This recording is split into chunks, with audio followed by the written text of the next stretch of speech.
সে মনে করতেছে যে আমি তো আনন্দ করছি, মজা করছি, কিন্তু আসলে সে মজা হবে না, এটা আরো তাকে পেরেশানির মধ্যে ফেলে দেবে, আরো দুশ্চিন্তার মধ্যে ফেলে দেবে, আরো আত্মবিশ্বাসহীনতার মধ্যে ফেলে দেবে। যার কারণে আমাদের আত্ম উন্নয়ন, আত্মগঠনের পিছনে প্রথম মূল মন্ত্র এটা যে আমরা আল্লাহ এবং তার রাসূলের ভলিউমকে বাড়াই দেব এবং নিজের ভলিউমকে কমাই দেব, আত্মসমর্পণ। তাহলে এখন 2 নম্বরে আসে, এটা হলো 1 নম্বর। 2 নম্বর হচ্ছে, প্রথমে 1 নম্বর হচ্ছে নিয়ত করা, যে আমি নিজেকে গঠন করতে চাই, আমি নিজেকে উন্নয়ন ঘটাতে চাই, নিজে নিয়ত করা। 2 নম্বর হচ্ছে, এখন যদি আমি যদি আল্লাহ এবং তার রাসূলের বিধানের সামনে নিজেকে মেটাতে চাই, 2 নম্বর হচ্ছে আমাকে এই বিধানগুলো জানতে হবে। আমি যদি না জানি তাহলে তো আমি এটা কিসের সামনে আমি নিজেকে মেটাবো? নাই জানি আল্লাহর কথা কি হুকুম দিয়েছে। এই জানার মধ্যে আবার একটা লেভেল আছে, কিছু লেভেলের জ্ঞান কারো কাছে জিজ্ঞেস করার টাইম নেই আমার, এটা আমার অলওয়েজ মজুদ থাকতে হবে আমার কাছে। এবং এটাকে আমাদের শিক্ষাদের পরিভাষায় ফরজে আইন এল করা হয়, ঠিক না? যে এই জ্ঞানটা আমাকে অবশ্যই হাসিল করতে হবে। আর কিছু জ্ঞান আছে যেগুলো যদি আমি ওলামায়ে কাছে শরণাপন্ন হব এবং তাদের কাছে জিজ্ঞাসা করে জেনে নেব, এটা অকেশনাল, এটা যখন প্রয়োজন হবে তখন। কিন্তু কিছু জ্ঞান আমার কাছে কন্টিনিউয়াস হাজির থাকতে হবে, এটা অন্য কাউকে জিজ্ঞেস করার সুযোগ নেই, আমার কাছে মজুদ থাকতে হবে। এটা মুসলমান হিসেবে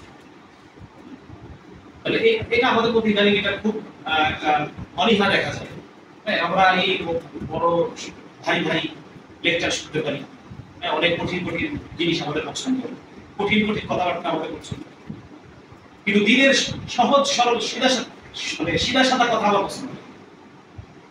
দিনের সোজা সাপটা, এই দিন তো সিরাতুল মুস্তাকিম, সহজ সরল দিন, এই সরল কথাবার্তা আমার পছন্দ না। আমার পছন্দ যত জটিল কথাবার্তা, জটিল আলোচনা। এটা একটা সময় কিন্তু মুসলিম উম্মাহ এদিকে চলে গেছে। উমাইয়াদের শাসনামলে যখন গ্রিক দর্শনের একটা প্রাদুর্ভাব শুরু হয়ে গেল, গ্রিক ফিলোসফি, তখন কোন ইমাম নিয়োগ দেওয়ার সময় এটা খোঁজা হতো যে সে গ্রিক ফিলোসফি জানে কিনা। এখন যেরকম আপনারা সায়েন্সকে গুরুত্ব দেন অনেক বেশি, আমরা দেখি সায়েন্সকে গুরুত্ব দিই।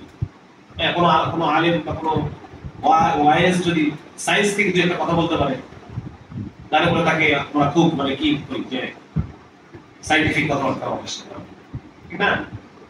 আমরা কিন্তু এগুলো বলতে গিয়ে দেখাচ্ছে অনেক আমার ইউটিউব থেকে পাওয়া বিভিন্ন তথ্য দিয়ে সেটা আবার আরেক খোঁজা মিল, এরকম একটা জিনিস দাঁড়ায় গেছে।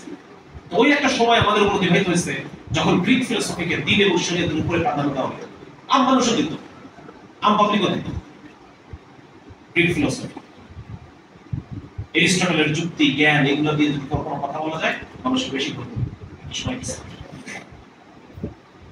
তো এরকম একটা সময় দেখা আমাদের এখনো আমরা দেখতে পাচ্ছি যে বিজ্ঞান বা দর্শন বা পশ্চিমা ফিলোসফারদের কথাবার্তা দিয়ে কথা বললে পরে আমরা বেশি গ্রহণ করি। কিন্তু এই দিন খুব সহজ সরল, ঠিক না? এই দিন হচ্ছে সরল দিন।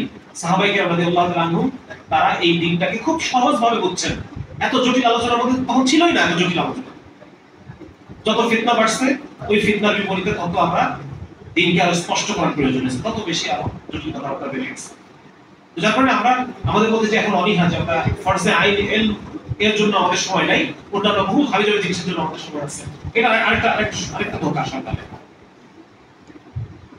সুতরাং আমাদের দ্বিতীয় কাজ হবে যে আমরা ন্যূনতম যতটুকু ইলম আমার প্রয়োজন এতটুকু আমি শিখে থাকবো, এতটুকু আমার লাগবেই।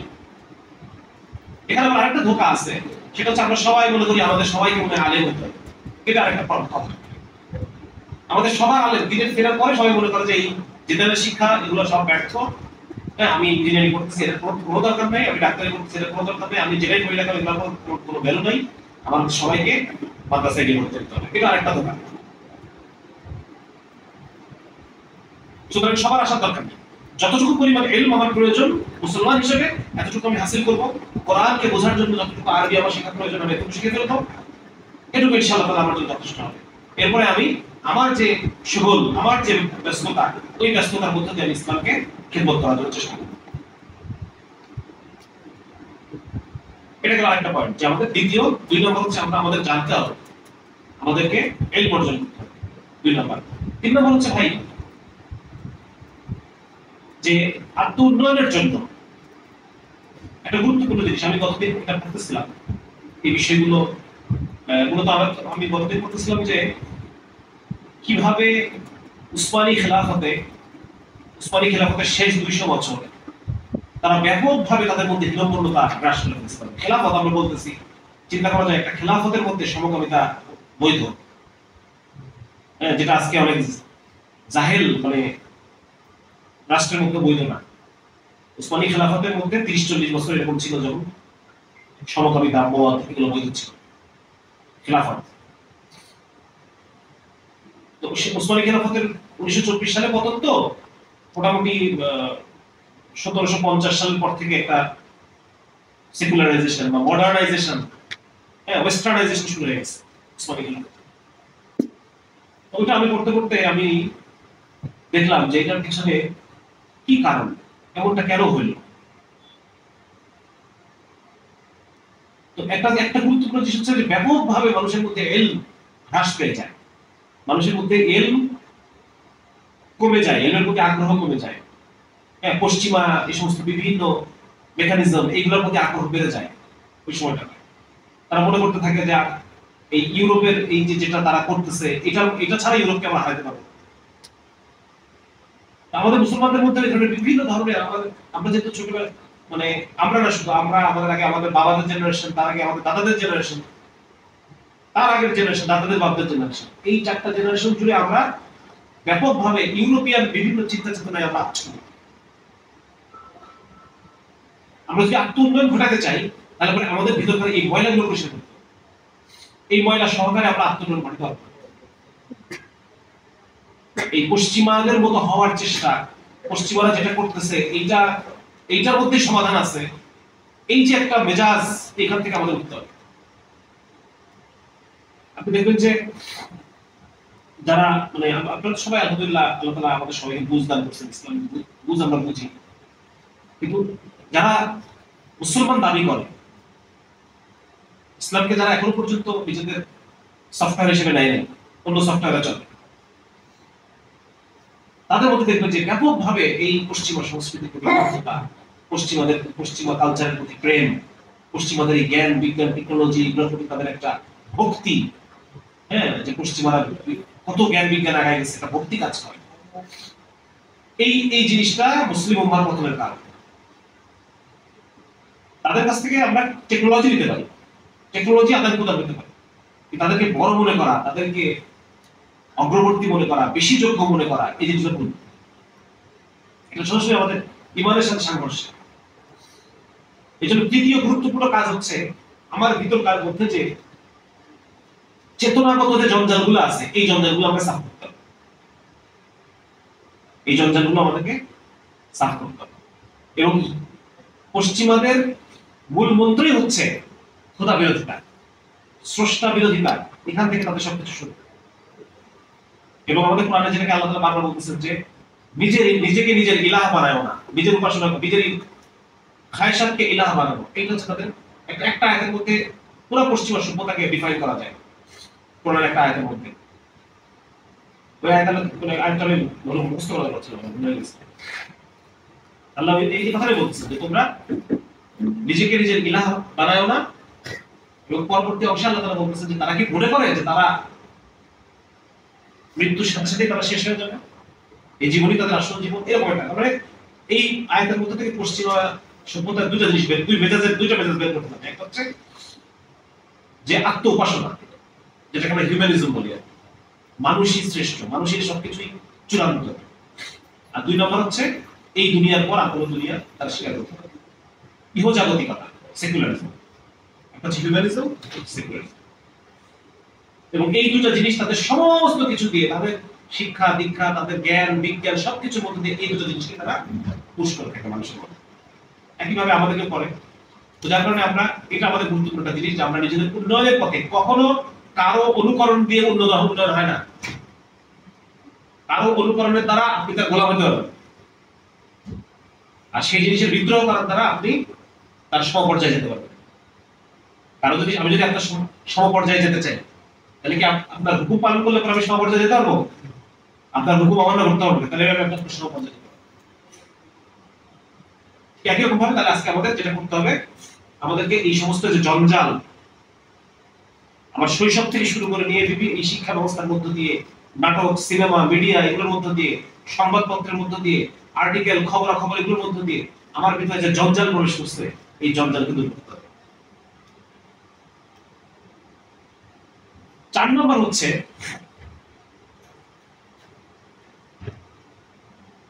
এই যে সারা পৃথিবী জুড়ে আজকে প্রায় 300 থেকে 400 বছর ধরে মুসলমানরা পদানত অবস্থায় আছে, পরাজিত অবস্থায় আছে 300 বছর ধরে।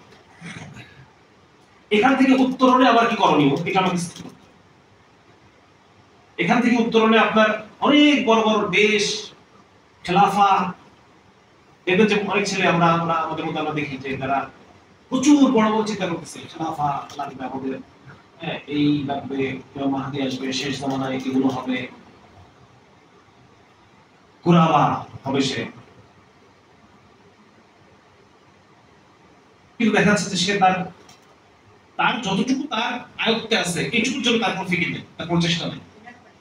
সে এই ফ্যান্টাসির মধ্যে আছে, এটা আমি ফ্যান্টাসি বলি। তার নিজের আত্ম উন্নয়নের কোনো, সে নিজের ফরজের অর্জন করে নাই, সে নিজের তাজকিয়া করার জন্য কোনো চেষ্টা করতেছে না, সে কোনো ওলামায়ে কেরামের সোহবতে থাকতেছে না, সে নিজের পরিবারকে সংশোধন করার জন্য চেষ্টা করতেছে না, অথচ সে কি করতেছে, দূরের জিনিস যেটা তার নাগালের বাইরে, যেটা আমাদের স্বপ্নের মধ্যে যেটা আছে, আমাদের দূরবর্তী যে জিনিস, ওটা নিয়ে তার টেনশন, ওটা নিয়ে তার সবকিছু এলোমেলো হচ্ছে। কিন্তু সে তার নিজেকে সংশোধনের জন্য কোনো কাজ সে করতে রাজি নেই, সে তার পরিবারকে সংশোধন করার জন্য কোনো কাজ সে করতে রাজি নেই। যেটা সে করতে পারে, যেটা সে পারে না, ওটা নিয়ে সে চিন্তা করতেছে। আমি যদি নিজেকে নিজে লাইন মতো নিয়ে আসি, নিজেকে নিজে যোগ্য করি, নিজেকে নিজে, যেমন ধরেন আমি একটা উদাহরণ দিই, মনে করেন যে এখন এই মুহূর্তে যদি আল্লাহ রাব্বুল আলামিন এখানে একটা পরিবেশ তৈরি করে দেন, সেখানে যা যা কিছু লাগবে, আমি ব্যক্তিগতভাবে আমি ওই জায়গায় নিজের কোনো ইউটিলিটি খুঁজে পাই না, আমি ওখানে কি করবো। আমার কথা বুঝতে পারছেন? আমি কি বলতে চাচ্ছি, আমি একটা মোটরসাইকেল চালাতে পারি না, আমি গাড়ি চালাতে পারি না, আমি একটা গাড়ি ঠিক করতে পারবো না, আমি একটা মোটরসাইকেল ঠিক করতে পারবো না, আরো অন্যান্য জিনিসপত্র চার মতো দূরের কথা, এইগুলো দূরে পারি দিলাম।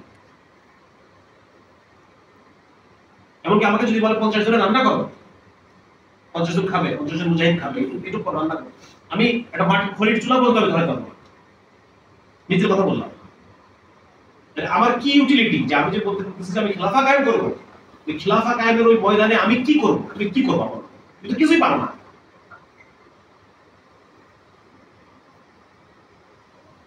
তো যার কারণে এটা একটা চিন্তার বিষয় যে আমরা আসলে নিজের আত্ম উন্নয়নকে বাদ দিয়ে অন্যান্য যে সমস্ত বিষয়ে আমরা মত্ত হয়ে আছি, এটা আসলে একটা দুঃখ, আমাকে অলস বানায় ফেলার একটা দুঃখ। বরং এখন আমাদের করণীয় হচ্ছে নিজেকে সেলফ ডেভেলপমেন্ট, বারবার করে একই কথা বলতেছি যে আত্ম উন্নয়ন ঘটানো, নিজের মধ্যে 1 নম্বর নিজেকে সাফ, নিজের ভিতরে জঞ্জাল সাফ করা, নিজের ভিতরে সঠিক জিনিসটাকে ইনস্টল করা, নিজে এবং নিজের পরিবার এতটুকু আপনি প্রোটেকশন দেন, আপনার কোনো ডাক আসে না, তখন ইসরায়েলের উপর কোনো প্রভাব নেই। সুতরাং আপনি আপনার নিজে, আমার নিজেকে এবং আমার পরিবারকে এইটাকে একটা দুর্গ বানাতে হবে। সাইয়েদ আলী মিয়া নদভী রাহিমাহুল্লাহ ওনার কথা ছিল যে পরিবার হচ্ছে আমাদের শেষ দুর্গ। সব হাতছাড়া হয়ে গেছে, রাষ্ট্র হাতছাড়া হয়ে গেছে, পরিবার হাতছাড়া, সমাজ হাতছাড়া হয়ে গেছে, অর্থনীতি, বাজার সব হাতছাড়া হয়ে গেছে, শেষ একটা জিনিস, সেটা হলো পরিবার। এই পরিবারটা এখন পর্যন্ত আমাদের হাতে আছে, এই পরিবারটাও হাতছাড়া হয়ে যাচ্ছে। হাতছাড়া হয়ে সমতা, স্বাধীনতা, নারীবাদ এগুলোর মধ্য দিয়ে স্বামী স্ত্রীর মধ্যে বিভেদ, জেন্ডার স্ট্রেইন তৈরি করা, নারী এবং পুরুষের মধ্যে একটা অবিশ্বাসের সম্পর্ক তৈরি করে ফেলছে। এরকম কোটেশন কি যে পরিবার হচ্ছে সেই যুদ্ধ যেখানে আপনাকে একটা শত্রুর সাথে লড়তে হবে। এই ধরনের বিভিন্ন জিনিসপত্র দিয়ে স্বামী এবং স্ত্রীর মধ্যে একটা অবিশ্বাসের সম্পর্ক তৈরি করছে।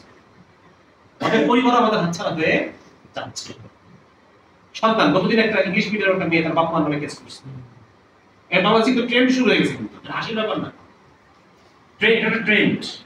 এই মেয়েটাকে দেখে আরো অনেক বাচ্চা এখন দেখা যাচ্ছে যে আদালতে শরণাপন্ন হবে। কিছুদিন পর দেখা যাচ্ছে এটা আইন করে ফেলবে যে কোনো বাচ্চা যদি চায় তার বাপমার বিরুদ্ধে কোনো কেস ফাইল করতে, এটা সে লিগালি করতে হবে। তখন হচ্ছে বাপমার জরিমানা হচ্ছে, বাপের 2-3 দিন জেল খাটা হচ্ছে। ঠিক হতে পারে সামনে কতগুলো জায়গায় আছে এটা।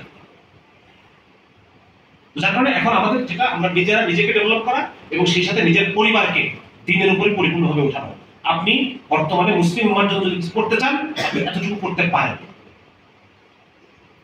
এবং আপনি আল্লাহর কাছে দেখান যে আল্লাহ আমাকে আপনি যতটুকু দিচ্ছেন।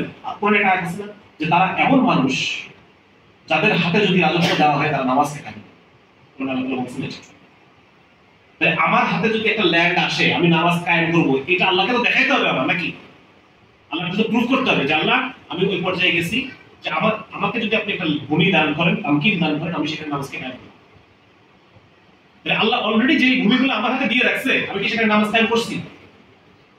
আমার হাতে আমার পরিবার আমার বাসা দিয়ে রাখছে। এই আমার এই বাসার মধ্যে এখানে তো আমার হুকুম চলে, নাকি? নাকি ডাক্তার ইউসুফের হুকুম চলবে আমার বাসার মধ্যে? এটুকুর মধ্যে তো আমার হুকুম চলে। এই আমার হুকুম যতটুকু চলে এইটুকুর মধ্যে কি আমি আল্লাহর দ্বীনকে কায়েম করছি? যে আল্লাহ আমাকে ওই ল্যান্ড দিবে, তামকিন দিবে, আল্লাহকে তোমার প্রমাণ করতে হবে যে আল্লাহ আমি ওই পর্যায়ে গেছি যে আমি যোগ্য, আমি এখন যোগ্য, আপনি দেন। সুতরাং আমার যে পরিবার এইটুকুর মধ্যে ইসলামী শরিয়তকে পরিপূর্ণ কায়েম করা, আল্লাহ তাআলা আমাকে যে জমিন দিয়েছেন, আমার দুই চোখ, আমার দুইটা হাত, আমার দুইটা পা, আমার পেট, খাবার সামনে আসলে তো শরীয়ত থেকে শরীয়তের কথা মনে থাকে, হ্যাঁ? আধা প্লেট বেশি খেয়ে ফেলি, নাকি? হ্যাঁ, অথচ আম্মাজান আয়েশা রাদিয়াল্লাহু আনহা বলছেন যে আল্লাহ রাসূলের ওফাতের পর সর্বপ্রথম যে বেদাত তোমাদের মধ্যে চালু হয়েছে সেটা হচ্ছে উদর পূর্তি করে খাওয়া, পেট ভরে গলা পর্যন্ত খায়, রাজহাঁসের মতো। সুতরাং এই যে আজকে আমার বডির মধ্যে তো আমি এখন পর্যন্ত আল্লাহ এবং তার রাসূলের আল্লাহর হুকুম রাসূলের সুন্নাহকে পরিপূর্ণভাবে আনি নাই। আল্লাহ আমাকে দেখাইতে পারি নাই যে আল্লাহ তুমি যদি আমাকে একটা ল্যান্ড দাও আমি কি করব? বড় বড় কথা বললে হবে? আল্লাহ তো জানে কোন কথা আমি বুকের কথা আর কোনটা আমি আসলে করতে হবে, আল্লাহ জানেন। গুরুত্বপূর্ণ ভাই এটা। এজন্য 3 নম্বর হচ্ছে যে আমরা আমাদের নিজেকে এবং আমার পরিবারকে দিনের উপর উঠাই। গুরুত্বপূর্ণ। আপনি যদি ফিলিস্তিনের জন্য কিছু করতে চান আপনি এতটুকু করেন যে আপনি নিজে এবং আপনার পরিবার দিনের উপর উঠছেন, একটু করেন। আল্লাহ আপনাকে পরের ধাপে যাওয়ার রাস্তা খুলে দেবে, পরের জায়গায় আপনাকে চিনাই দিবে কোথায় যেতে হবে, কি করতে হবে। কাজ করেন, কাজ না করে বড় বড় কথা বলে কোনো লাভ নেই। নিজেকে রেডি করতে হবে, নিজেকে রেডি করেন। আমরা সবাই নিজেকে রেডি করি। কোনো একটা পার্থিব স্কিল, দুনিয়াবী স্কিল আমার আছে কিনা আমি লক্ষ্য করি, কোন একটা দুনিয়াবী স্কিল আছে কিনা। এরকম ভাইদের কথা শুনছি যারা নাকি গেছে শরীয়তের ভূমিতে গিয়ে আবার ফেরত চলে আসছে, কোনো কাজ নেই। এরকম ভাইদের কথা শুনছি। মানে অ্যাকচুয়ালি সে কোনো কাজ অ্যাকচুয়ালি পারে না, যেখানে সে নিজেকে ফিট ইন করবে যে আমি তোমার এই কাজটা ইসলামের জন্য করে দেবো। এজন্য ভাই আমরা চেষ্টা করি যে একই সাথে শুধুমাত্র দিনই না, একটা দুনিয়াবী স্কিল যেটা আমার থাকবে, দক্ষতা, যোগ্যতা, এই বিষয়গুলো নিজের মতো আনতে হবে। এবার আমি একটু ক্ষুদ্র জায়গায় আসি যে আমি আমার নিজেকে কিভাবে বাঁচাবো। এই বর্তমানে যে পশ্চিমা দর্শনের যে ফিতনা আছে সারা পৃথিবী জুড়ে, হ্যাঁ, তারা বিপুল ডিস্ট্রাকশন তৈরি করে রাখছে, মনোযোগ বিক্ষিপ্ত করে ফেলছে মানুষের, মনোযোগ বিক্ষিপ্ত হয়ে গেছে। আপনি একটানা বসে আপনি যে একবার কোরআন তেলাওয়াত করবেন এতটুকু ধৈর্য দেখেন না মানুষের এখন নাই। আমাদের মধ্যে ধৈর্য উঠে গেছে আমাদের মধ্যে থেকে, বড় বড় কাজ করতে পারি না, বড় বড় লেকচার শুনতে পারি না। নিরধরা একটানা যে 1-2 ঘন্টা ধরে একটা কাজ করবো, রুকিয়া শুনবো কত কথা 1 ঘন্টা, এই ধৈর্য নাই, ধৈর্য উঠে গেছে আমাদের। এর পশ্চিম সম্পূর্ণ কাজটা করছে। যদি আমরা নিজেকে আত্মগঠন করতে চাই সেই ক্ষেত্রে প্রথম হচ্ছে আমাদের যে কাজটা সেটা হলো এই সমস্ত ডিস্ট্রাকশন এখান থেকে আমাকে বেরোতে হবে। নাহলে পরে আমি কোনো কনস্ট্রাকটিভ কাজ করতে হবে, গঠনমূলক কাজ, নিজেকে নিজে গঠন করা এটা একটা মনোযোগের কাজ, মনোযোগের কাজ, এটা একটা দীর্ঘমেয়াদী একটা প্রক্রিয়া। ইনস্ট্যান্ট কোনো রেজাল্ট আমাকে দিবে না। আমি আজকে থেকে ঠিক হয়ে যাবো, আজকে থেকে ঠিক হয়ে গেলাম, হবে নাকি? এটা হবে না। সুতরাং এই ধরনের কাজগুলো আমরা করতে পারি না এই ডিস্ট্রাকশনের কারণে। সুতরাং যদি কেউ আমরা নিজেকে নিজে গঠন করতে চাই, প্রথম কাজ হবে, প্রথম শত্রু আমরা এটা হলো আমাদের প্রথম শত্রু। এই জিনিস আপনার কাছ থেকে দিনের মধ্যে কমপক্ষে 2 ঘন্টা নিয়ে নেয়, এবং যে 2 ঘন্টা নিয়ে নেয় ওই 2 ঘন্টা আরো 3-4 ঘন্টাকে নষ্ট করে দেয়, বিক্ষিপ্ত করে দেয়, আপনার চিন্তা ভাবনাগুলো বিক্ষিপ্ত করে। আপনি কোনো কিছুতে মন লাগাইতে পারেন না, দিল লাগাইতে পারেন না। এবং এটা থেকে বাঁচার উপায় হচ্ছে ফার্স্টে এটা পশ্চিমারা এমনি গবেষণা করছে যে কিভাবে এটাতে বাঁচা যায়। ওরা প্রচুর রিসার্চ করছে যে এই জিনিসটা কিভাবে ক্ষতি করতেছে। পুরো একটা বই আছে এক সাইকোলজিস্টের, জোনাথন হাইট, পুরো একটা বই আছে অ্যানশিয়াস জেনারেশন। উনি বলতেছে যে এখন যারা পশ্চিমা বিশ্বের যে বাচ্চারা, এরা ছোটবেলা থেকে বিপুল পরিমাণে অ্যাংজাইটি ডিসঅর্ডার নিয়ে বড় হচ্ছে। অ্যাংজাইটি ডিসঅর্ডার মানে সবসময় উত্তেজনা, সবসময় না জানি কি জানি হয়, হ্যাঁ, পেরেশান, উত্তেজনা, উদ্ধার করতেছে, এই ধরনের জেনারেশন থেকে গেছে। উনি বলছে তার পিছনে অন্যতম কারণ হচ্ছে এই মোবাইল ডিভাইস এবং আজকে যে সোশ্যাল মিডিয়া, এই সমস্ত সোশ্যাল মিডিয়া। এই জন্য যদি কেউ আসলে চান যে আমি নিজেকে গঠন করবো, বাটন ফোনে অভ্যস্ত হয়। প্রথম এক নম্বর হচ্ছে এটা, বাটন ফোন। আমার রেগুলার ফোন হচ্ছে বাটন ফোন, এক নম্বর। আর দুই নম্বর হচ্ছে এই জিনিস থাকবে আমার একটা, হয়তো এটা শুধু তারই সেই রাখবেন যার বিভিন্ন ইমেইল টিমেইল এভাবে বিভিন্ন কাজটা আছে, শুধুমাত্র উনি রাখবেন। আমাদের মধ্যে অনেকেই আমরা আছি যাদের আসলে অ্যাকচুয়ালি আমাদের এটার মধ্যে, এই মোবাইল ফোনের মধ্যে খুব ইম্পর্টেন্ট কোনো কাজ আসলে নাই, খুব ইম্পর্টেন্ট কোনো কাজ দেখাচ্ছে আমার এখানে নাই। রেগুলার আমাকে আপডেট থাকতে হচ্ছে, আমার রেগুলার অফিসের কাজ, এরকম মানুষকে আমরা অনেক বেশি এখানে। এই মোবাইলে আমি যে কাজগুলো করি, এটা কিন্তু আমি ল্যাপটপে করতে পারি।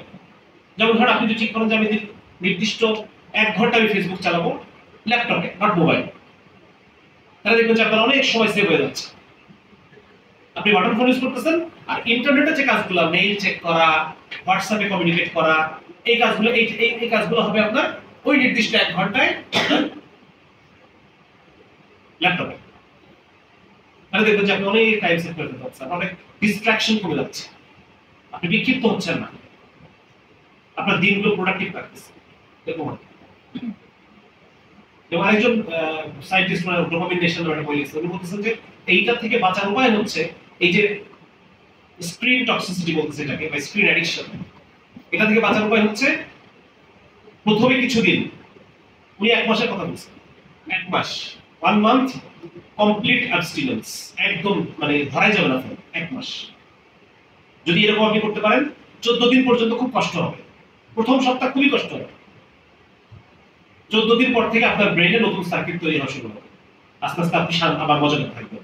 এটা ছাড়া দেখবেন আপনি ভালো আছেন, এবং 30 দিনে গেলে আপনার ব্রেইনটা আবার নতুন সার্কিট তৈরি হবে, এবং তখন আপনি এটাকে কন্ট্রোল ইউজ করতে পারবেন। আপনি যদি মনে করেন যে আমি এখন এডিকশনে আছি, এখান থেকে কমাবো, উনি বলছেন আপনি এটা পারবেন না, আপনাকে আগে জিরোতে নামতে হবে। জিরোতে নামার পরে তখন আপনি এটাকে আবার কন্ট্রোলে, যদি কন্ট্রোল করতে চান, এই কন্ট্রোল করতে আপনি উঠান। সুতরাং এটা একটা গুরুত্বপূর্ণ জিনিস ভাই, যে আমরা ডিস্ট্রাকশনের মধ্যে আছি, এই ডিস্ট্রাকশন আমাদের কমাতে হবে, নাহলে পরে আমি এই আত্মগঠনের এত আলোচনা সব ব্যর্থ, কিছুই আপনি এফেক্টিভ করতে পারবেন।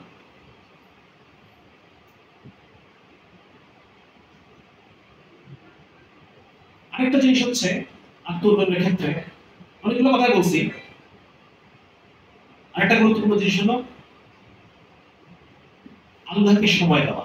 এই জিনিসটা আমরা করি না। আল্লাহকে সময় দাও। আল্লাহকে সময় দেওয়া মানে কি? আপনি যখন ফরজের উপরে আছেন, ফরজ আমল করতেছেন, 5 ওয়াক্ত সালাত করতেছেন, এইটার মানে হচ্ছে আপনি আসলে নিজের কল্যাণের জন্য কাজ করতেছেন। হাইয়া আলাল ফালাহ, নিজেকে নিজে সময় দিচ্ছেন আসলে।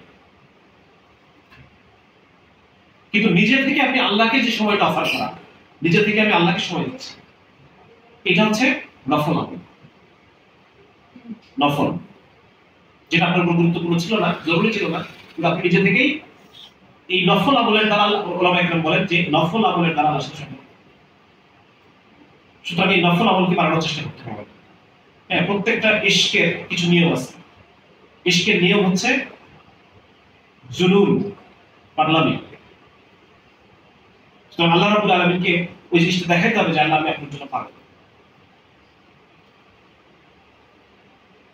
এই জন্য নফল আমল, নফল আমল তাহাজ্জুদের দ্বারা সবচেয়ে বেশি হয়, কোরআন তেলাওয়াত করার দ্বারা সম্পর্ক হবে আল্লাহর সাথে, নফল জিকির আজকালের দ্বারা সম্পর্ক হবে।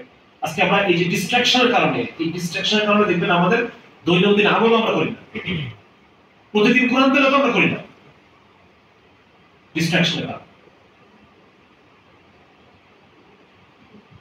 মানে এখন এটা তো ওলামা একরাম তো অনেক আগে থেকেই এই সমস্ত কথা বলতেছেন যে এই স্মার্টফোন একটা সবচেয়ে বড় শত্রু হয়ে দাঁড়াবে, বহু আগে থেকেই কথাগুলো চলতেছে।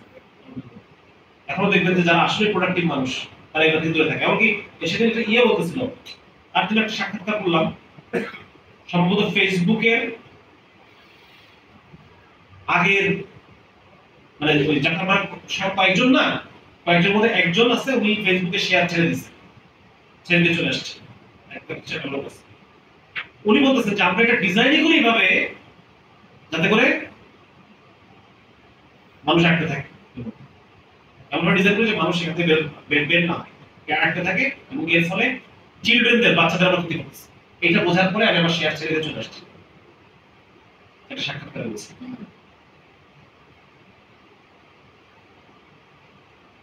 তো এই হচ্ছে ব্যাপারগুলো ভাই। আসলে আমাদের যখন আপনি এই অনলাইনের যে এটা একটা ভার্চুয়াল ওয়ার্ল্ড, এখন কি বলি, এটা কিন্তু রিয়েল ওয়ার্ল্ড না।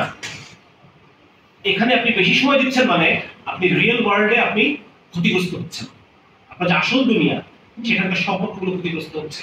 সেখানকার যেমন ধরে অনেক অনেক এরকম আমার কাছে আসে ইনবক্স আসার সময়, যে ওয়াইফ কমপ্লেন করতেছে যে আমার স্বামী যতক্ষণ বাসায় থাকে পুরোটা সময় সে মোবাইলের মধ্যে থাকে। আমি যে তার পাশে বসি কিন্তু সে আমার সাথে কোনো কথা বলে না। মানে এটা ফলে হয় কি, আমরা ভার্চুয়াল মানুষদেরকে সময় দিতে গিয়ে আমি আমার রিয়েল ওয়ার্ল্ডের মানুষদেরকে বঞ্চিত করতেছি, এবং তাদের সাথে আমার সম্পর্কটা দুর্বল হয়ে যাচ্ছে আস্তে আস্তে। সন্তানের সাথে, স্ত্রীর সাথে, বাবা মার সাথে, আশপাশের বন্ধুদের সাথে, সবার সাথে। সুতরাং ভার্চুয়াল ওয়ার্ল্ডের সময় কম দিয়ে যখন আপনি কম দেবেন, আপনি রিয়েল ওয়ার্ল্ডে বারাকা পাবেন। আপনার আসল জীবনের যে সময়, এই সময় আপনি অল্প সময় দেখবেন আপনার অনেক কাজ হয়ে গেছে, অনেক প্রোডাক্টিভ কাজ আপনি করতে পারতেছেন। আপনি এই সময়ের মধ্যে আপনি দিন শেখার জন্য সময় দিতে পারবেন, দুনিয়ার কোনো স্কিল শেখার জন্য টাইম দিতে পারবেন, যেটা আপনার কাজে লাগবে। আপনি যেটা আল্লাহ ফিউচারে আপনাকে কোথাও নিতে পারে, আপনি সেখানে কাজটা করতে পারবেন। এরকম কোনো কাজ আপনি টাইম দিতে পারবেন, বরকত হবে। সন্তানকে সময় দিতে পারবেন, সন্তানকে সময় দিতে পারবেন। সন্তানকে সময় দেওয়া এটা আমাদের একটা অন্যতম গুরুত্বপূর্ণ কাজ। যদি আপনি আসলে ফিলিস্তিনের জন্য কোনো কাজ করতে চান, যদি আপনি আসলে উম্মার জন্য কোনো কাজ করতে চান, আপনি আপনার সন্তানকে টাইম দিন। কারণ আপনার এই সন্তান ইনশাআল্লাহ আজিজ সামনে ওই কাফেলার শিশুরই হবে। আমরা পাবো কিনা জানি না, কিন্তু আমাদের সন্তানরা কনফার্ম ইনশাআল্লাহ আল্লাহ তাআলা বলে ওই কাফেলার মধ্যে শুরু হচ্ছে। তার মানে আপনি এই সন্তানটাকে সময় দেন, সন্তানকে সময় দিয়ে ওই পর্যায় পর্যন্ত নেন, তার মেজাজকে, তার সবচেয়ে বড় কথা, আমরা যে ভুলটা করছি, আমাদের বেড়ে ওঠার মধ্যে যে ভুলগুলো ছিল না, আমাদের বড় হয়ে ওঠার মধ্যে অনেক ভুল ছিল। আমাদের বাবা মারা হয়তো দিনকে ওই সময় ভয় বুঝতে পারেন না যেভাবে আমরা এখন বুঝতেছি। সুতরাং আমার এই ভুলগুলো যেন আমার সন্তানের ক্ষেত্রে না হয়। যেদিন একজন অমুসলিম একজন লেখকের বই পড়তেছিলাম, সাইকিয়াট্রিস্ট, উনি বলতেছেন যে এই পর্নোগ্রাফি, মাস্টারবেশন, এগুলো নিয়ে ওনার বইটা পুরোটাই জানি। উনি বলছেন এখান থেকে বাঁচানোর জন্য আমরা কি করতে পারি। তার কথা, সেখান থেকে বাঁচানোর জন্য সন্তানের যে স্পিরিচুয়াল সাইডটা, একটা মানুষের উনি বলছেন দুটো সাইড, একটা হচ্ছে স্পিরিচুয়াল সাইড, আমার সাথে আমার আল্লাহর কি সম্পর্ক, আর একটা হচ্ছে আমার সাথে এই দুনিয়ার কি সম্পর্ক। ওনার কথা হচ্ছে যে সন্তান তার নিজের সাথে দুনিয়ার সম্পর্ক বুঝে ওঠার আগেই তার সাথে তার আল্লাহর সম্পর্ককে আপনি কমপ্লিট করে দেন। এই সন্তানটা তার যে দুনিয়ার যে কাজগুলা, তার যে প্রজননের যে কাজ, বা তার যে পার্থিব যে সুখ স্বাচ্ছন্দ্য, আনন্দ, মজা, ফুর্তি, মোবাইল ফোন, স্মার্টফোন, এই যে দুনিয়ার যে বিষয়গুলা, বিপদগুলা, এইগুলোর মধ্যে পড়ার আগেই আপনি তার সাথে তার আল্লাহর সম্পর্কটা তাকে পরিপূর্ণ করে দিবেন। আমাদের ক্ষেত্রে কি এটা হয়েছে? আমরা তো আল্লাহকে চিনছি অনেক বড় হওয়ার পরে। ইসলাম যেটা গুরুত্বপূর্ণ জিনিস, আল্লাহর সাথে যেমন একটা কমিটমেন্ট আছে, আল্লাহ আমার কে হন, আমি আল্লাহ কে হই, এইগুলো বুঝছি তো আমি মেডিকেল পাস করার পর। এরা কোন বুঝি, তাহলে আমাদের বড় হওয়ার মধ্যে একটা গ্যাপ আছে না? ওই খ্রিস্টান ওই ডাক্তারটার কথা হচ্ছে যে আপনারা যদি বাচ্চাকে এই বিষয়গুলো থেকে বাঁচাতে চান, তাহলে পরে তার স্পিরিচুয়াল যে ব্যক্তিত্ব, এই ব্যক্তিত্বটাকে তার দুনিয়াবী ব্যক্তিত্ব তৈরি হওয়ার আগেই ওই ব্যক্তিত্বটা তৈরি করবে, যতদিন সে আপনার আন্ডারে আছে, আপনার কথা শুনতেছে, যাতে করে যখন সে দুনিয়ার এই সমস্ত মজা যখন তার সামনে আসবে, তখন ওই স্পিরিচুয়াল সেলফ তাকে বাধা দিবে। এই জন্য সন্তানকে সময় দেন। এটা সন্তানকে সময় দেওয়াটা আপনার নিজেকে মানে গঠন করতে উদ্বুদ্ধ করবে। কারণ আপনি যদি নিজে কঠোর না হন আপনি সন্তানকে শেখাতে পারতেছেন না। অর্থাৎ যখন ওই যে উস্তাদরা জানে যে ওনারা যখন ছাত্রদের পড়াইতে যায় তার আগে নিজেদের খানিকক্ষণ মোতালা করতে হয়, অনেক লম্বা সময় তাদের আগে নিজের পড়তে হয় জিনিসটা, এরপর গিয়ে ক্লাস নিতে পারে। তো আপনি যখন আপনার সন্তানকে একটা বিষয় শেখাবেন, জীবনবোধ শেখাবেন, দেখা যাবে আপনার নিজেরও পড়াশোনার পরিধি বেড়ে গেছে, আপনার নিজেরও ইসলামী শরীয়তের জ্ঞান বেড়ে গেছে। সন্তানের সময় দেয় মা বাবা উভয়, এবং সন্তানকে সময় দেওয়াটা এখন তো আরো বেশি ডিমান্ড করে সন্তান। এখন এই মোবাইল ফোনের কারণে সন্তানের মেজাজও খুব বিক্ষিপ্ত থাকে, তারাও সহজে কোনো দৃষ্টি দিতে পারে না, এডিএইচডি খুব ছোটাছুটি করে, মন খুব লাফালাফি করে। এইটা নতুন নতুন আসছে তো আমরা এটা ভয়াবহতা বুঝে উঠতে পারতেছি, কিন্তু পশ্চিমা বিশ্বের কারণে এই সমস্ত জিনিস আমাদের আরো 10 বছর আগে থেকে ইউজ করে, তার কারণে ওরা এগুলো ভয়াবহতা বুঝে ফেলছে। আল্লাহ তাআলা তৌফিক দান করুন।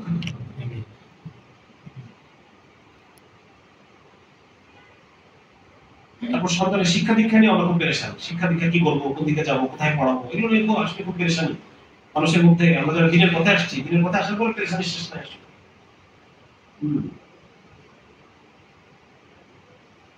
আচ্ছা, আরেকটা জিনিস হচ্ছে আত্মগঠনের পিছনে আত্মোন্নয়নের ক্ষেত্রে একটা জিনিস হলো যে আল্লাহ রাব্বুল আলামিনের সাথে নিজের সম্পর্কটাকে ঠিক করে ফেলা। আল্লাহর সাথে আমাদের সম্পর্ক প্রতিনিয়ত সম্পর্ক সিভিয়ার হয়ে যায়, ভেঙে যায়, কেটে যায়, আল্লাহ থেকে প্রতিনিয়ত আমরা দূরে চলে যাই। এক একটা গুনাহ আল্লাহ থেকে কত দূরে নিয়ে গিয়ে ফেলে আমাদেরকে। এই জন্য আল্লাহর সাথে প্রতিনিয়ত সম্পর্কটাকে শুদ্ধ করা। রাসূলুল্লাহ সাল্লাল্লাহু আলাইহি ওয়াসাল্লাম নিজে বলেছেন যে আমি প্রতিদিন 70 বারের বেশি ইস্তেগফার করি। ইস্তেগফারের দ্বারা আল্লাহর সাথে সম্পর্ক কারেকশন হয়, আবার ফিরে আসে আগের জায়গায়। বেশি বেশি ইস্তেগফার করতে হবে, তওবা করতে হবে, দোয়া করতে হবে, আল্লাহর কাছে দোয়া করতে হবে।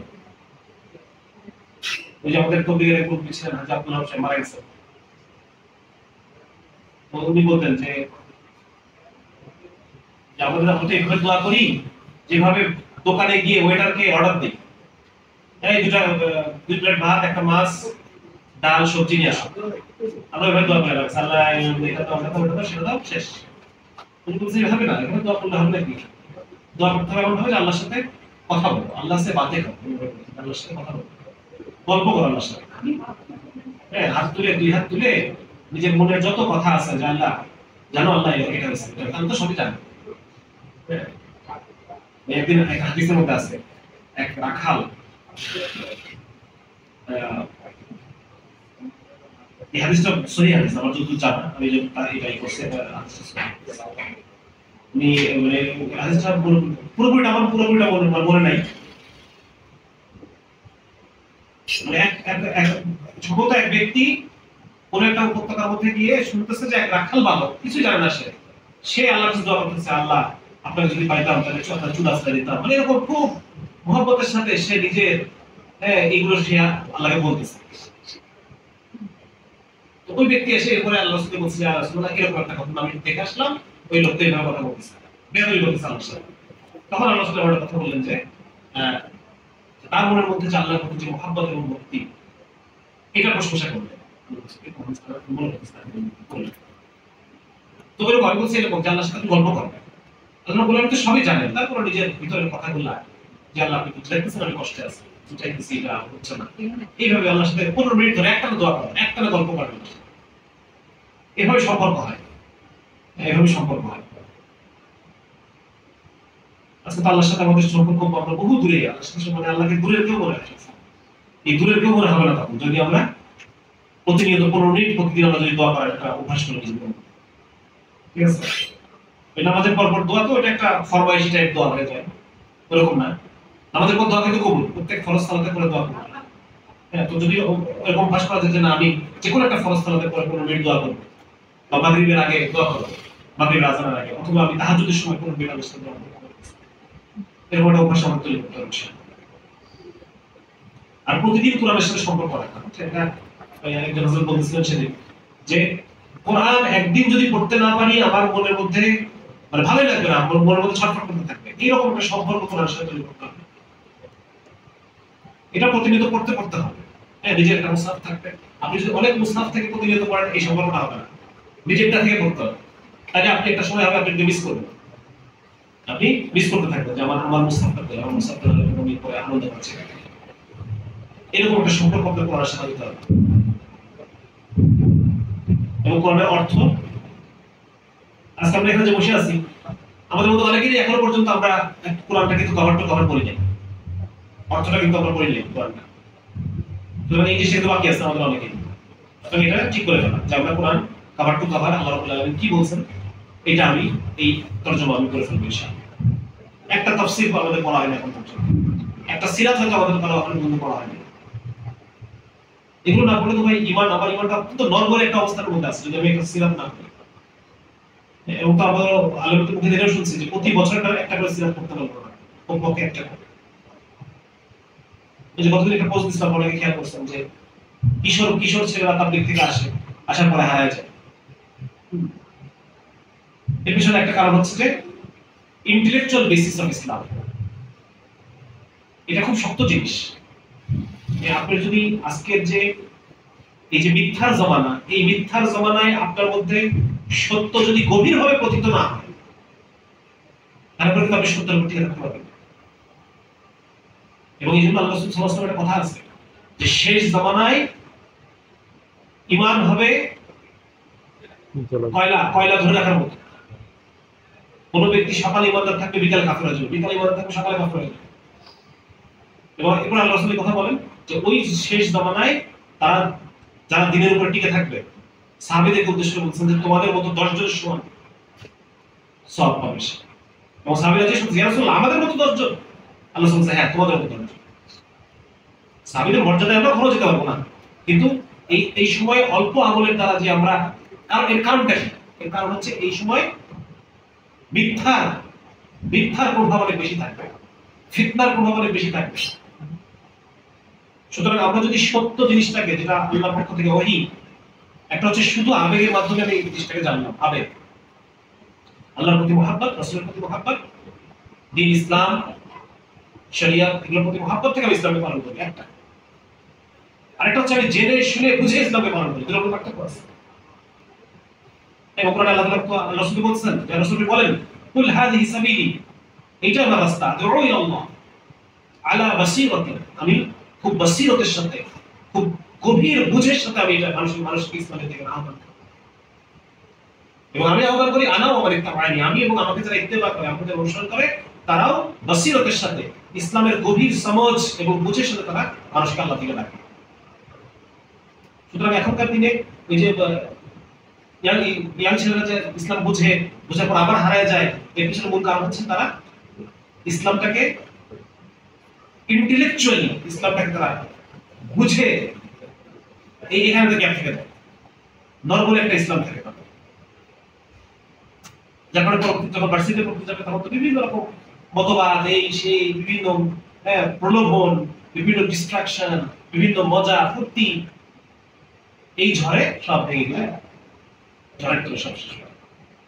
এই কারণে আমাদের যে ইসলামের আন্ডারস্ট্যান্ডিং, এটাকে খুব, এবং এটা আমি পড়তেছিলাম সেদিন শাহ ওয়ালিউল্লাহ মুহাদ্দিস দেহলভী রাহমাতুল্লাহ আলাইহি, উনি একটা দীর্ঘ সময়, সম্ভবত 2 মাস বা 3 মাস, উনি খুব অল্প বয়সে, 17 বছর বয়সে ওনার বাবার যে রহিমিয়া মাদ্রাসা, দিল্লির রহিমিয়া মাদ্রাসায় উনি প্রিন্সিপাল হিসেবে 17 থেকে 18 বছর বয়স থাকেন। কল্পনা করা যায় আজকে দিনে এই পরিমাণ যোগ্যতা লাভ করে দান করছেন। 17, 18 কি 21 বছর বয়স, সেই সময় উনি বাবার জামিয়া রহিমিয়া দিল্লি, ওইটা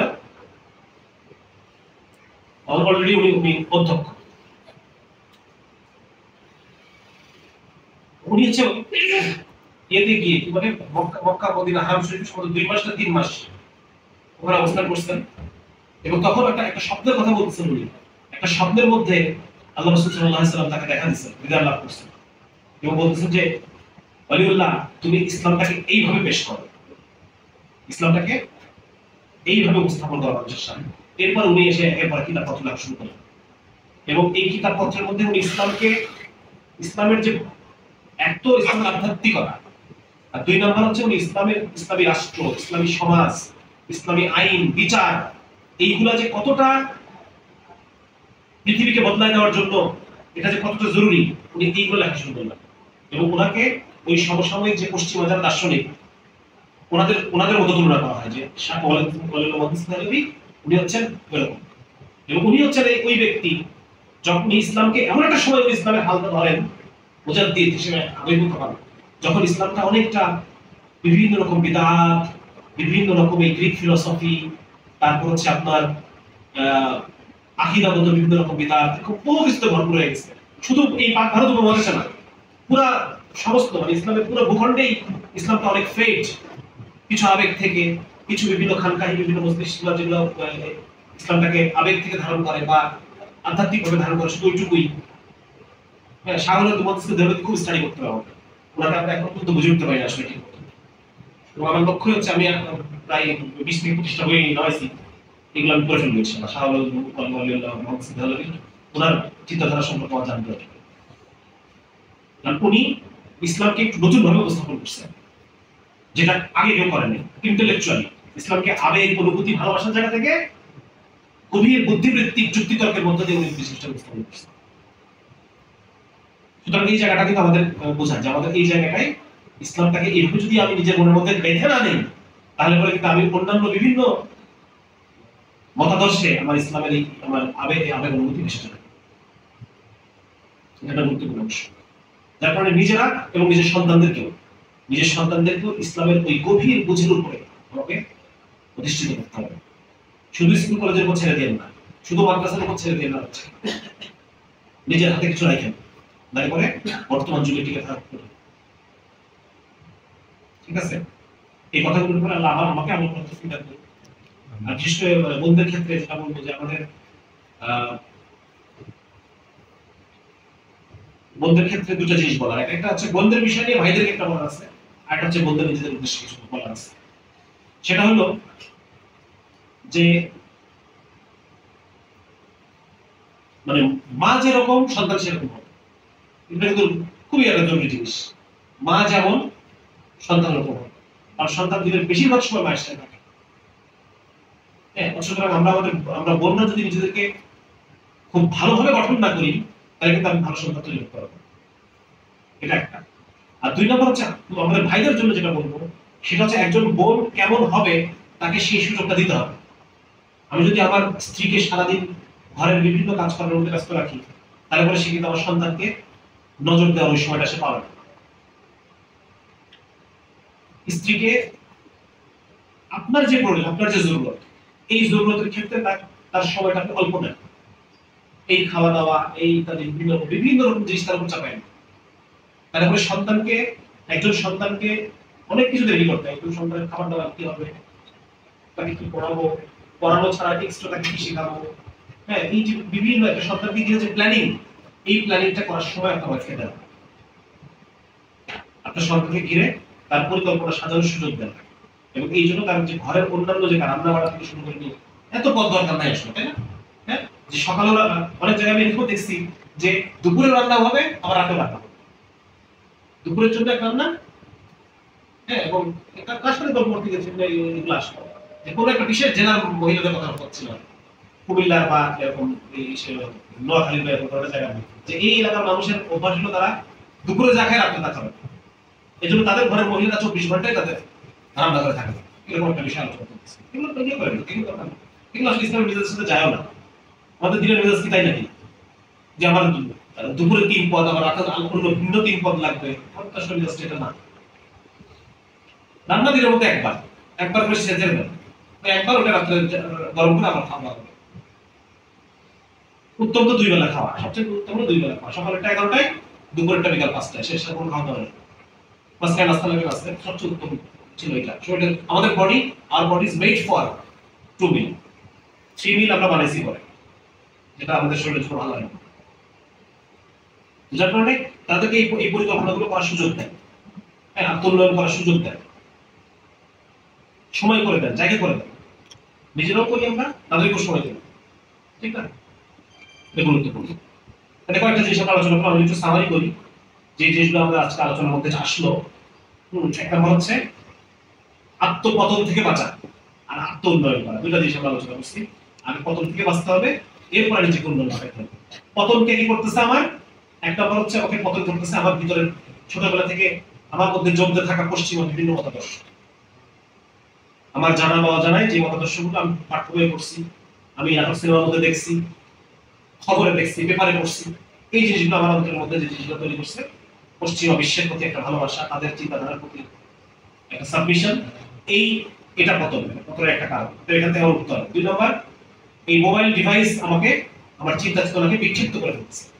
আমাকে এখন আমার মনগুলোকে একত্রিত হতে দিচ্ছে না, আমার মনটাকে মনোসংযোগ করতে দিচ্ছে না, কেন্দ্রীভূত করতে দিচ্ছে না, আমাকে পেরেশান বানায়। সুতরাং আমাকে এই ডিভাইস থেকে আমাকে অবশ্যই ও আমাকে চালাচ্ছে, এখন থেকে আমি যেন ওকে চালাই, এই পর্যায়ে আমাকে আসতে হবে।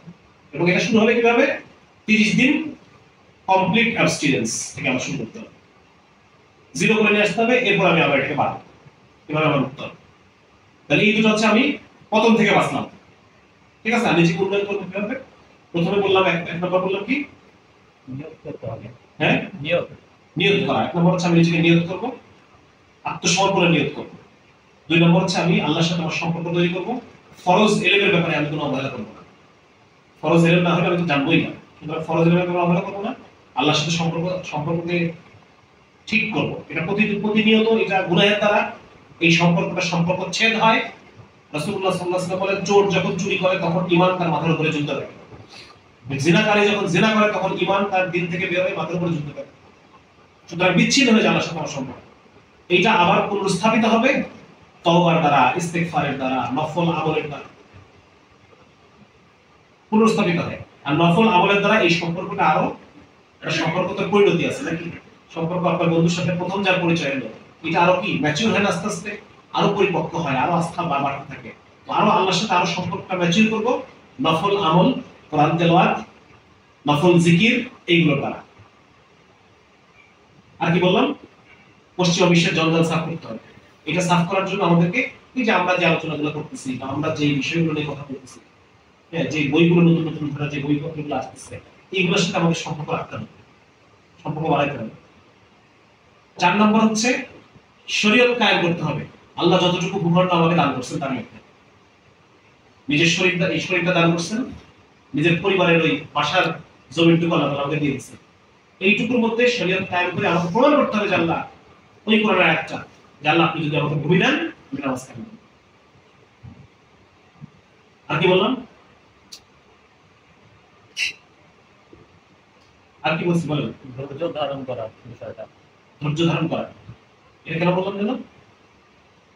আমরা দুনিয়াবি বেশি হয়ে যাচ্ছে, আকর্ষণ বেশি হয়ে যাচ্ছে, ধৈর্য হারা হয়ে যাচ্ছে। 1 ঘন্টা একটা ডিস্ট্রাকশনের মধ্যে আমরা আলোচনা করছি, পতন থেকে বাঁচা, কিভাবে বাঁচবো তার বিষয়ে আলোচনা করছি। তো এই মোটামুটি আমাদের আজকে আত্ম-উন্নয়ন, আত্মগঠনের ক্ষেত্রে এতটুকু আলোচনা। এখন আমি যে বর্তমানে যে ইতিহাসগুলো পড়তেছি, এখান থেকে বুঝতে পারতেছি যে আসলে আমাদের একটা সময় এরকম গেছে আমাদের মধ্যে যে আমরা নামেই আসলে মুসলমান ছিলাম। হ্যাঁ, আমাদের যে মুঘল বাদশাহ যারা, মানে এটা আসলে বাদশাহ আওরঙ্গজেব রাহিমাহুল্লাহ ছাড়া আর বাকিগুলোকে আসলে ইসলামী শাসন কতটুকু বলা যায়, এখানে যথেষ্ট প্রশ্ন থেকে যাবে। ইসলামী শরিয়াত ছিল কিছু সময়, কিন্তু সামাজিকভাবে যে ইসলামটা, এটা অনেকটা ইসলামের নামে যা চলতো, এটাকে আসলে খুব দুঃখজনক। মুসলমান হিসেবে আমাদের ইতিহাস ভালো না। জাহাঙ্গীর যে একটা ওই যে কি তাজমহল, শাহজাহান তাজমহল বানাইছে, শাহজাহানই তো নাকি? এইটাকে আমরা গর্ব মনে করতেছি, এটা গর্বটা তো জিল্লতি। তুমি এত এত টাকা দিয়ে তোমার ওয়াইফের জন্য মাজার বানাইছো, এটা এর সাথে মুসলমানদের মানে আক্ষেপ করা উচিত। এটা কি আমাদের অপমান? অথচ একজন মুসলমান শাসকের কি করা কথা ছিল? সুতরাং আমাদের এই পতন আসলে 1-2 দিনের না, বা সব দায় আসলে এই ব্রিটিশদের উপর চাপাই দেওয়ার সময়, এটা আসলে এই দায়িত্ব আমাদের। পতন তো শুরু হয়েছে আগে থেকে, পতন শুরু হয়েছে আগে থেকে।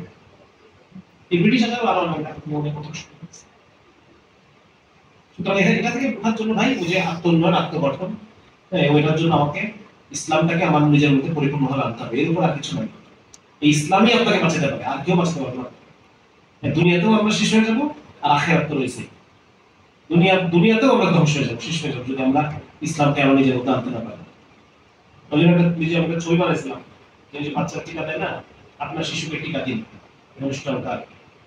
এখানে একটা ছবি বাচ্চা রয়েছে, আর এদিক থেকে হচ্ছে লিবারেলিজম, এই পশ্চিমা বিশ্বের যে বিভিন্ন আদর্শ, আগামীকাল একটা লেকচার আছে মুসলিম রাইটস, এটা হচ্ছে মানে পশ্চিমা বিশ্বের পতন, পশ্চিমা বিশ্বের পতন। এটা আমি একটা পোস্ট দিছি, এক ভাই এটা কমেন্ট করছে, আমি এটাতে আমার খুব অন্তরের মধ্যে আমার লাগছে এটা। ওনার মন্তব্য ছিল যে ওদের পতন নিয়ে আমাদের এত আনন্দিত হওয়ার কি আছে, ওদের যদি পতনও হয় আমাদের তো উত্থান হচ্ছে না। বুঝতে পারছেন উনি কি বলছে, যে পশ্চিমা বিশ্বের পশ্চিমা সভ্যতার পতন হবে, ঠিক আছে, ইটস গুড, কিন্তু এইটার দ্বারা কি আমাদের ওই জায়গাটাকে আমরা নিতে পারবো? আমরা কি সে অবস্থায় আছি? যদি আমরা নিতে না পারি তাহলে তো আমাদের তো খুশি হওয়ার কোনো কারণ নেই। আসলে তাই, আমরা তো এত আনপ্রিপেয়ার্ড, এত মানে আমরা এত অপ্রস্তুত, চিন্তার বাইরে।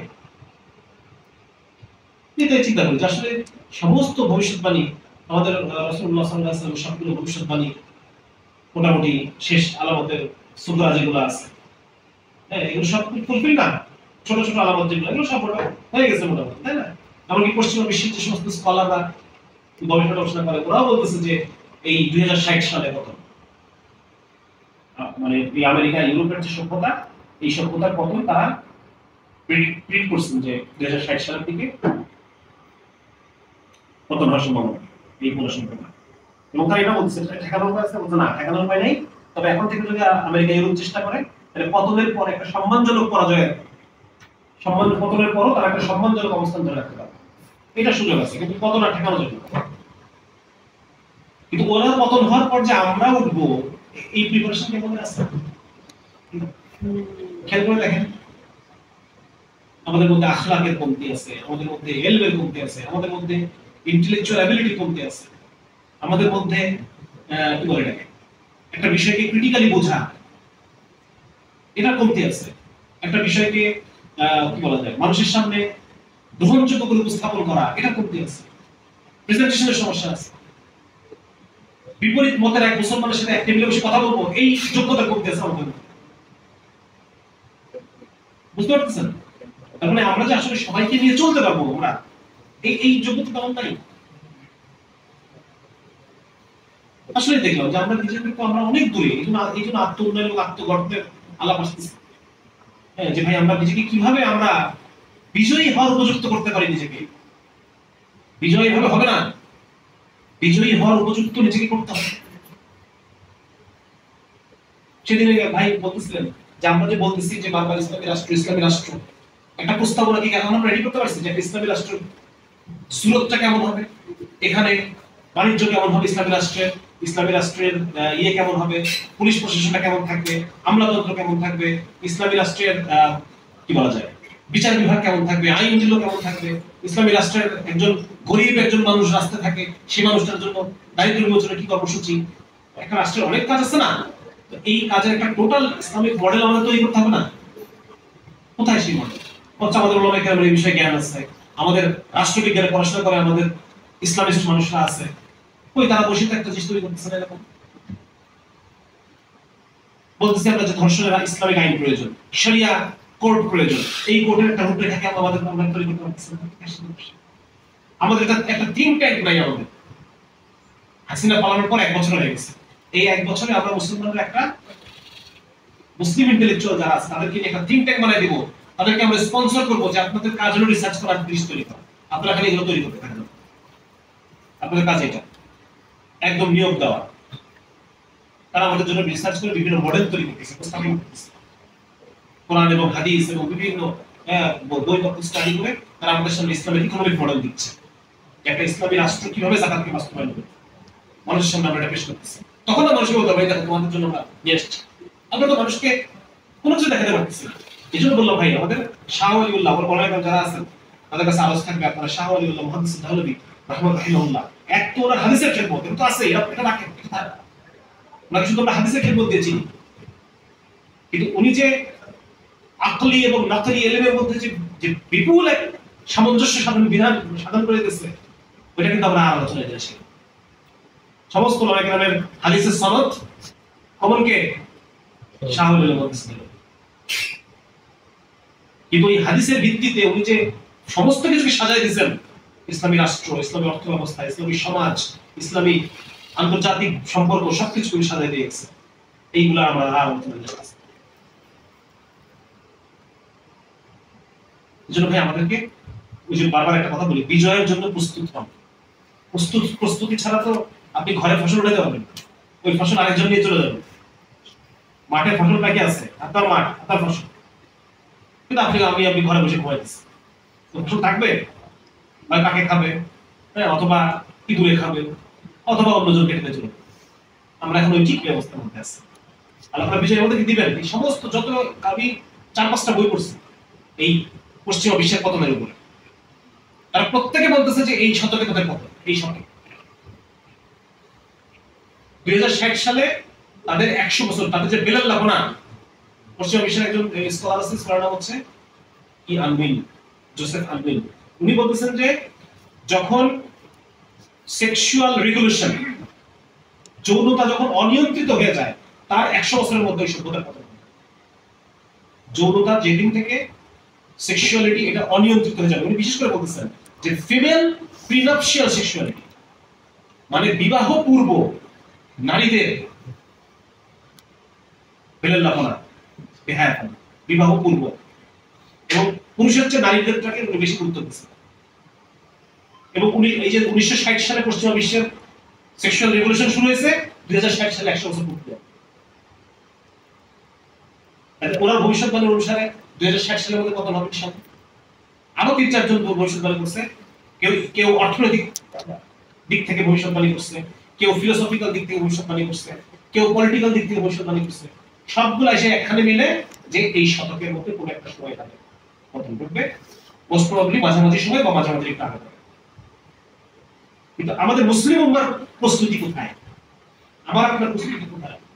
আমার আপনার তো এখনো ফরজ এলেমই হয়নি। আমরা কিভাবে কি প্রস্তুতি নিচ্ছি?